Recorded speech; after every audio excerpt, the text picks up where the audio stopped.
I am somebody who hates confrontation, like despises it.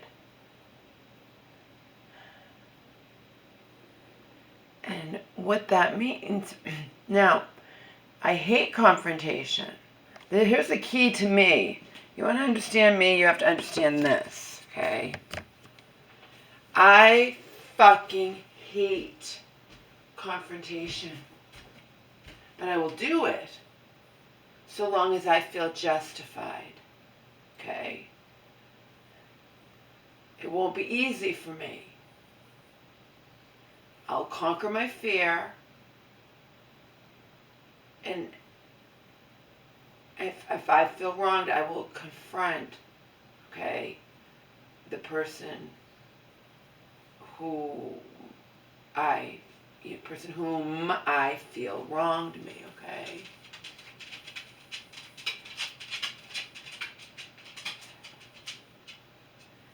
And it gets really tricky if it's something revolving around my mom, you know. Again, I will do it, just not easily. But here is the key to me.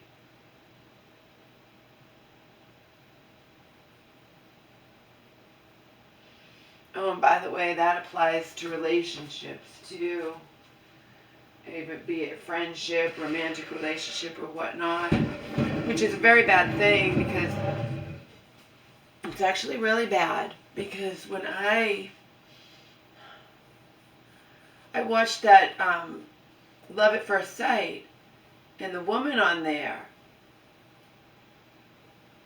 despised confrontation. Now, if you're afraid to say anything to your mate, your boyfriend, your girlfriend, your friend, or whatever, for fear of that person, getting upset with you or whatnot, you can't have any type of relationship. And that's how this woman was, and I could relate. She didn't want to say anything if her mate, if that person was doing something that upset her. But what happens when you do that, I can tell you firsthand, if you don't say what you want to say to somebody, you internalize it. And then at some point it will come out. And it will come out in the wrong way because you have allowed it to build up.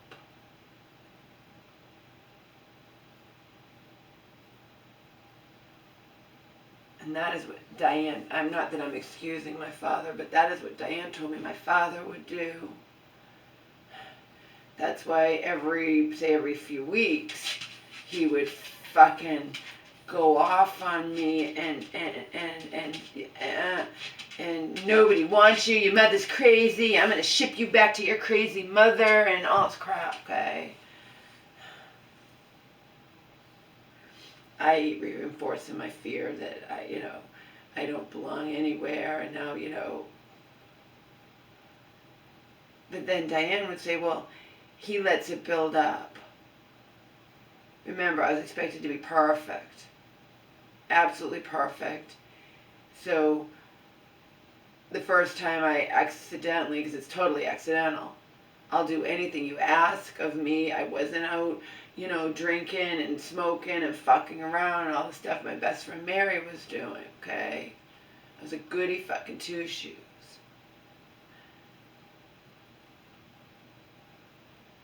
Best friend, only friend, actually, but we'll set that aside.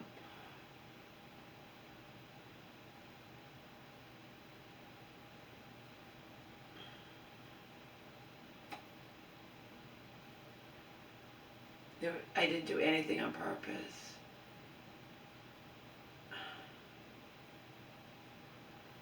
I got no love from my father at all. And I was not expecting that. And again, I was already fucked up. I'm not a fuck you, dad person. My father doesn't love me. I'm going to internalize it. I'm a worthless human being. I need to die. That's the type of person I am, okay? Have always been. So,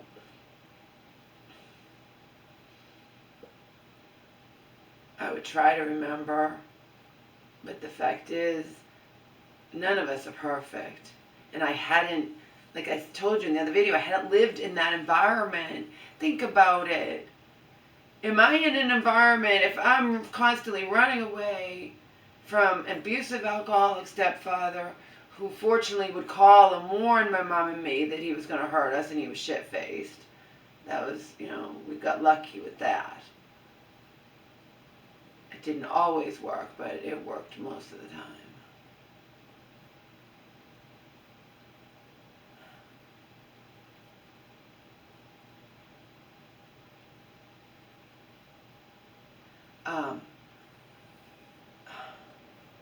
Then I'm not being raised in any type of environment where I am expected to be even remotely perfect, am I? No. To my dad, a towel left on the floor is the crime of the century. But I guess there's all different things I did, and he wouldn't say anything, and then he'd let it all build up. And then it would be one thing that he'd finally explode. When he's exploding, he's not exploding about the one thing, like me using up the last bit of toilet paper and forgetting to put a new toilet paper roll, for example. But it's all built up inside of him. Well, that can happen to you, when you're not like that, like my father was. It can happen to you simply if I cannot stand confrontation. But if I'm brave enough to confront somebody, including somebody, a so-called professional in her life, right? And then they react in a way that astounds me because I expect professionals to behave professionally, you know what I mean? Or to care if they've fucked up, or just to care what I have to say when I'm her daughter and healthcare proxy and you just entered her life and I've been in her life her entire life, So when professionals do not even remotely behave in the way I expect them to, I withdraw. I can only confront to a point. You understand? To a point.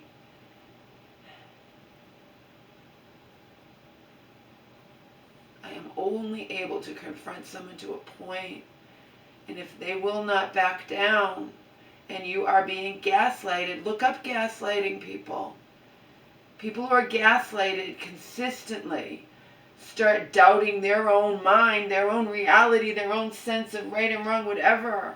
And they're depressed and they're withdrawn, because if you know you're right,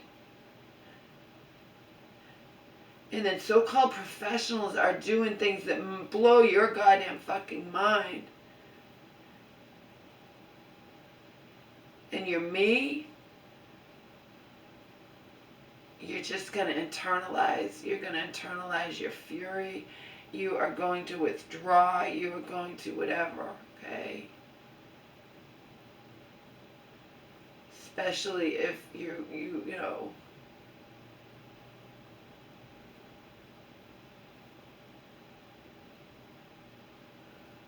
I'm a very deep thinker, and I just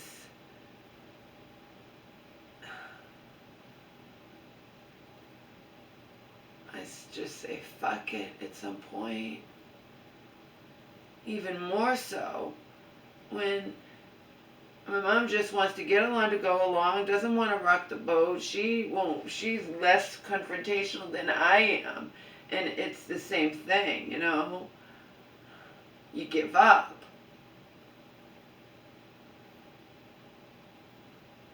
But if I have anybody in her life on my side, as in saying X, Y, and Z to me, including, Laura, if you ever did talk to a lawyer, you have everything, and then does an about face. You can do an about face since it's my mom and there's nothing, you can do nothing about changing her mind or whatnot.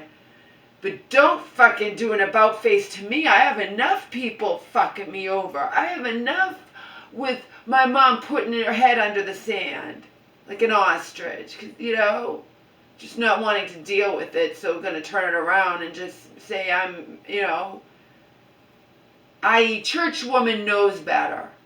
And when I told Selena about church woman, she was like, oh my God, I can't believe she backtracked like that.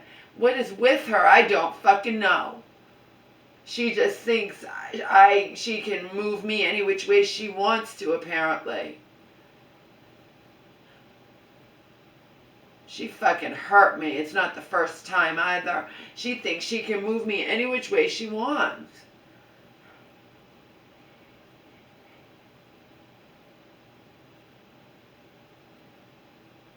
I'm not saying to her, you need to try to talk my mom into the... No! But with me, you get real, bitch. You be real. You don't do about face and pretend that you don't know that you were on my side as long as my mom was. Don't you dare. So you would ever say to me this, that, or whatever, you have to understand the environment I'm in, okay? It's a very, very, my mom can break at any moment and we know that. I have to tread lightly. And in the end, if I decide it's just not worth it to, quote, upset my mother, unquote, it doesn't mean I'm wrong. It means I feel fucking helpless, okay? That's what it fucking means. And then I have her friend doing an about face like we had never discussed anything. Recently I texted her and I was like, you know what, I bet you're praising God that you don't have to hear my mouth anymore to hear the truth versus my mother's denials and lies, okay?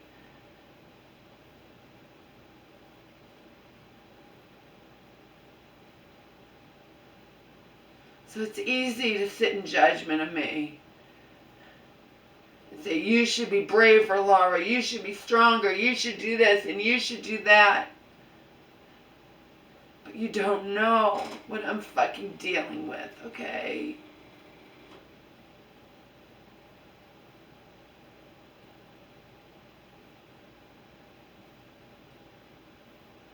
You don't know.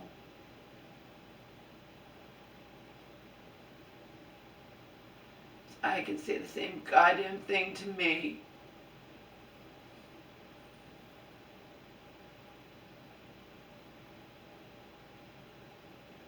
Basically, if she's not upset, even though any rational person would say she should be upset, let it go, Laura. Let it go. Just let her do what she, just whatever. That being said, I'm not staying here. She's made her choice. But leaving is fucking terrifying. And I'm not gonna just leave on a whim, okay? I have a blind fucking dog who has glaucoma. I have to put drops in his eyes. He's got to go back. I'm dealing with a lot here, and I'm trying to get my affairs in order.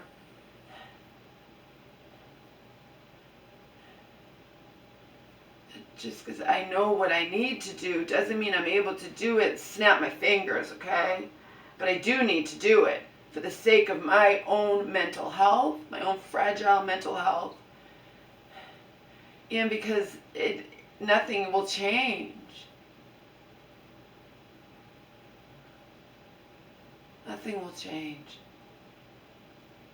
And on top of everything else, I'm feeling it now.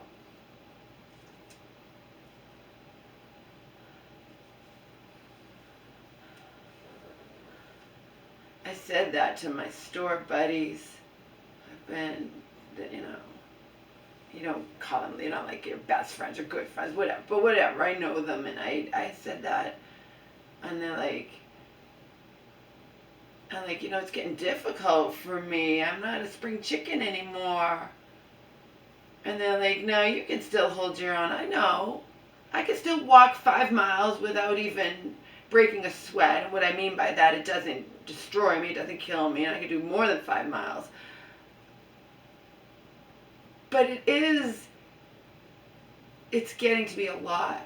And we all know, Laura, no fucking, first of all, if I'm in a situation that I don't like, because there are people in her life who treat me like crap, and then we got the church woman situation going on and all this crap, okay, where I'm ganged up on, and on top of that, I will hear her, if she doesn't know I'm listening, talking to her friends. She doesn't want anyone to know the goddamn truth. And church woman's off the hook now, She doesn't have to deal with me anymore.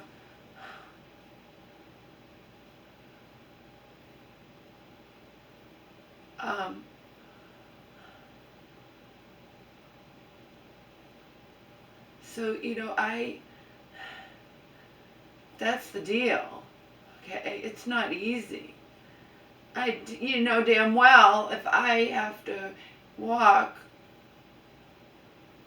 over a mile just to get anywhere significant, like but also I wouldn't, you think I'm going to get into therapy when I'm living, no way.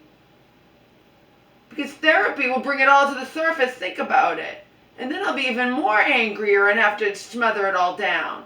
So there's no fucking way, so long as I'm living here with my mom, I'll be in therapy, okay? And there's no fucking way I'm going to get a job either.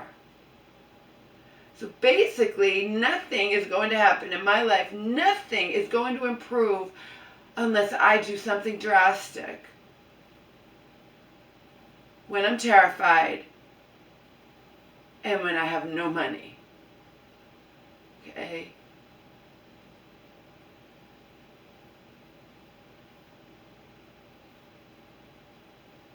And I would not ask her for a penny. Ain't happening. Okay?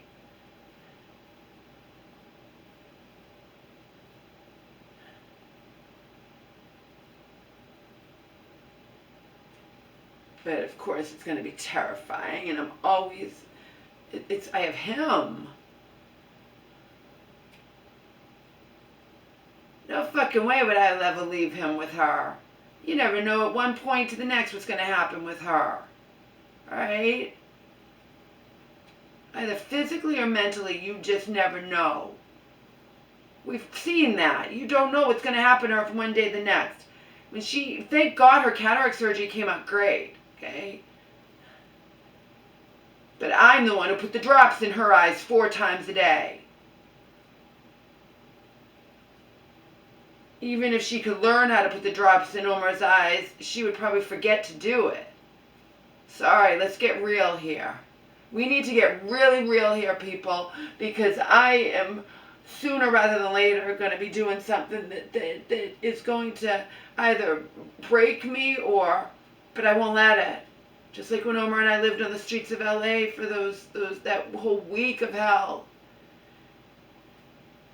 And we were still living on the streets, At one point I begged my mom to Western Union me, so we stayed in a real, even if we're staying in a cheap, most of the time, we were on the streets. We were on the streets during the day. We might stay in a hotel just like 1 or 2, but there were times we were, whatever. I was lugging him around. I didn't know what I was doing. I just couldn't give him back to them.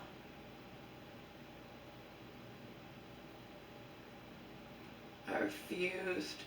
His mom had watched him strangle me, okay, with both hands. Donald is 280 pounds at the time and 6'3" or 4", whatever. He's tall, and I'm on the couch, and I'm helpless.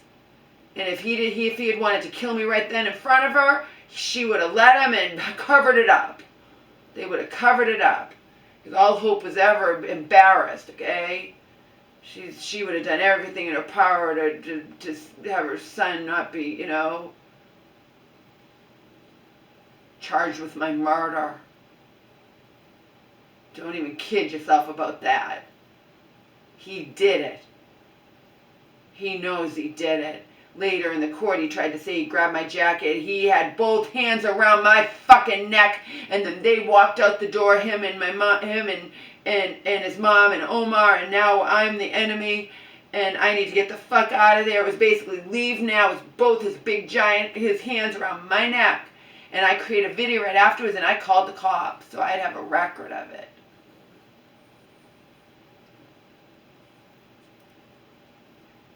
Just because there were no red marks on my neck doesn't mean he didn't choke me in front of his mom, no less. Okay?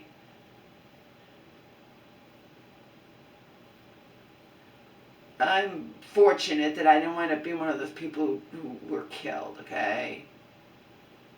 I learned after the fact a lot of just only, let's be sarcastic here, emotional, psychological relationships, and they escalate into violence, okay? So Donald was mostly just emotional, psychological, although if he got mad one time, he threw an ice cream carton container at me. I think it was empty. You know, he did things here or there, but for the most part. But then, look what happened on November 4th, 2008. It had escalated, and he nearly killed me and later laughed about it. All right?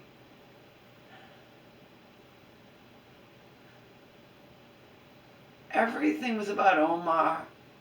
I should not have been, you know, would you even let me, you know, your son, is it guilt? Is it because you liked my mom? You're going to let me stay there? I mean, I don't know, but the judge didn't care, because Hope, when she showed up in court later that time, she's whispering, because they were there. I hadn't seen them since I had taken Omar and said whatever, and she's like, tell him about how she was there for 2.5 years, living there for free, and blah, blah, blah. Yeah, for free, you're right, for free. But I was their gopher. I was their slave. They need something. Walk to the store and get it, Laura. Walk to the 99-cent store. Walk to Vons. Walk to Rite Aid. Go get me booze. Go get this. Go get that. I busted my ass clean in that house. Donald didn't fucking care. He left messes all the time. Expected his mom, who's, you know, a senior citizen and working full-time while he's not, to do whatever, okay? He was a mama's boy, he was this, he was that. So, yeah, I lived there for free, but I bought food, I was on welfare for the first, you know, and what's for free? Think about it. Think about it carefully, because the judge wasn't buying, he didn't care. He knows people live with people, or have girlfriends, or have friends, or they stay, whatever. For free, man, I was using some electricity, some water, that's all. Okay? I'm not costing you anything. And I worked my ass off for Donald, his mom. They said jump, I said how high. I told you Donald would be shit-faced and afraid that his booze won't last the night. Whether or not it would is irrelevant. Go to Vons and get me more booze. Vons would close at 1, and it, this is in Los Angeles, and local, you know, near Los Angeles, whatever. And, booze was sold in the supermarket. Supermarket sold booze, so I would walk to Vons. Everything that I did, I was, but of course, I was committing the crime of losing weight. I got down from 232 to 200, and that's why when I wound up in the shelter, when I finally escaped, when I had to get here to Massachusetts, only thanks to my mom defying her sister. My mom had saved up a little bit of money because she wanted to get a crown, and her sister had controlled all the money. The adorable Chris' sister controlled everything, and just didn't want my mom to get the crown. And she said, why don't you just pull your tooth? And my mom didn't want to do that, so she was saving up money that she ultimately, you know, sent to me, again, behind her sister's back. When Omar and I were desperate, when we were living on the streets, and I'm like, you know, can we have money to stay in some cheap hotel tonight, you know? You send me $100, it's going to last, what, one night? But when we stayed in a really, probably terrified me. I did videos of it in Hollywood. That was, I wasn't supposed to. I didn't even have an ID, you know. I was on the streets is one thing. On the streets with a fucking pug Come on, people. And I documented it all. I highly doubt there's anybody who watched those videos who now watches me. But I did document it all. There's videos where I'm like, oh my God, I can hear people outside. I was on the first floor when we stayed in that, the guy felt sorry for me. Even though I didn't have an ID, he wasn't supposed to let me stay there. But he did, and I hugged him. This is awful. It's all awful. At any moment, I thought I would die. But you get through that, and you just get stronger. And then, of course, cars don't pay attention to pedestrians. It's sickening. I have videos about that, too. So we almost got killed, hit by cars, even though I followed all the traffic signals. But I'm trying to... I have this dog, in a carrier. I mean,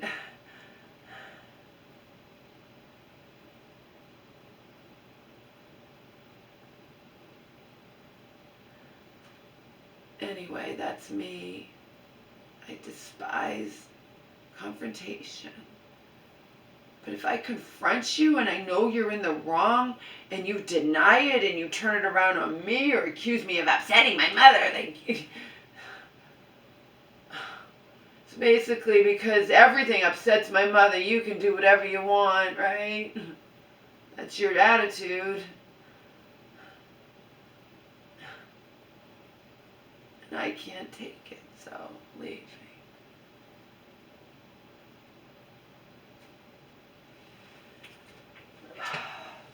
My little bug. This is going to be a video within a video. So I will play this and do another video. How's that sound?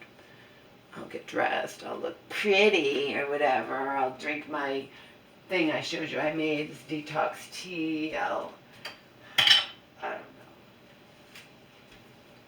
But yeah, that's the one of the number one keys to me. I despise confrontation. I'm always afraid. Always. It's like, I only will confront someone if I really know that, I have...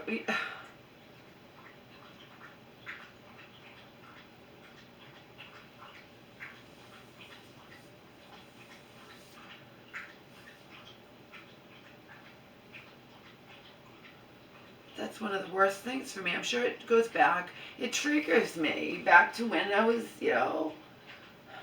my father would accuse me of doing things I hadn't done. Yes, I was imperfect. Yes, I'm sorry. I have so much on my mind. I'm filled with self-hatred. I have the self-esteem of a flea, and I forgot. I left the towel on the bathroom floor. Okay, the wet towel. I forgot to change the toilet paper when I used the last piece. I'm not worthy of love. I'm imperfect.